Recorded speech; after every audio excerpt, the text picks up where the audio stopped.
ઉમરગામના સરીગામ ખાતે નીલકંઠ મહાદેવના પટાંગણમાં કથાકાર પરમ પૂજનીય મહંત જયાનંદ સરસ્વતીજી મહારાજની પવિત્ર ઉપસ્થિતિમાં 9 દિવસ માટે શ્રી રામકથા પારાયણ પાટોત્સવનું આયોજન થયું હતું, જેમાં આ આયોજન મંદિરના ટ્રસ્ટના સભ્યો દ્વારા યોજવામાં આવ્યું હતું। આ દરમિયાન કાર્યક્રમમાં 3 દિવસ લોક ડાયરાનું આયોજન કરવામાં આવ્યું હતું, તેમજ આ ડાયરાને ભજવા કલાકાર રમેશ ભરવાડની ખાસ ઉપસ્થિતિ વચ્ચે અનેક ભજનોના સૂરો લહેરાવતા ભક્તજનોમાં અનેરો ઉત્સાહ જોવા મળ્યો હતો અને ભક્તજનો પોતાની ઝોલી ફેલાવી દાન કર્યું હતું। આપ સૌ જાણો છો કે સરીગામ અને ભીલાડ વચ્ચે એકમાત્ર શ્રી નીલકંઠ મહાદેવ મંદિર આવેલું છે, જેની સ્થાપના 2012ની વર્ષની અંદર થયેલી। એ અનુક્રમે અમે આજે મંદિરના 12 વર્ષ પૂર્ણ થતાં અમે ભવ્ય એની ઉજવણી કરવા જઈ રહ્યા છે, જેના ઉપલક્ષે અમે શ્રી રામ કથા નવાહર પારાયણનું આયોજન કરેલું છે, જેની અંદર અમે 9 દિવસ શ્રી રામ ભગવાનની પ્રભુ ભક્તિ કરશું। એમના વિવિધ પ્રસંગો જેવા કે રામ જન્મોત્સવ છે,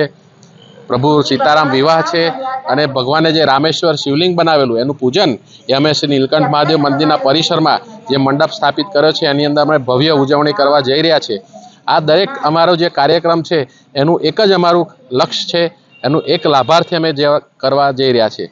મિત્રો, આજે આપ જાણો છો કે જમીનોની કિંમત બહુ ઊંચી થઈ ગઈ છે। અમારા મંદિર પાસે પૂરતી જગ્યા નથી, એટલા જ શ્રદ્ધાળુઓ અહીં આવે છે, તો એમની ભવિષ્યની વ્યવસ્થા માટે અમે મંદિરની બાજુમાં આવેલો પ્લોટ કે જેની કિંમત લગભગ 62 લાખ રૂપિયા જેવા થઈ રહી છે, એને ખરીદવાનું અમારું આયોજન છે।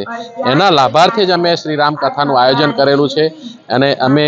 અમારી સમગ્ર જનતાને અમે આવકારીએ છીએ, અહીંયા અમને હાર્દિક આમંત્રણ આપીએ છીએ અને એમને એક અનુરોધ કરીએ છીએ કે તમે પણ અમારી જે અમારો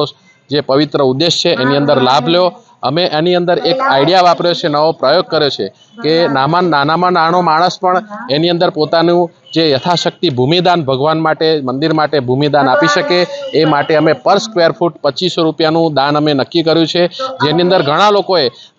ઉદાહરણ આપું તમને કે અમારા ઘરે કામ કરતા જે માણસો હોય તે પણ એની અંદર ભાગ લેવા જઈ રહ્યા છે, એમણે પણ પોતાનો ફાળો 1-1 સ્ક્વેર ફૂટ કરીને આપણને આપ્યો છે।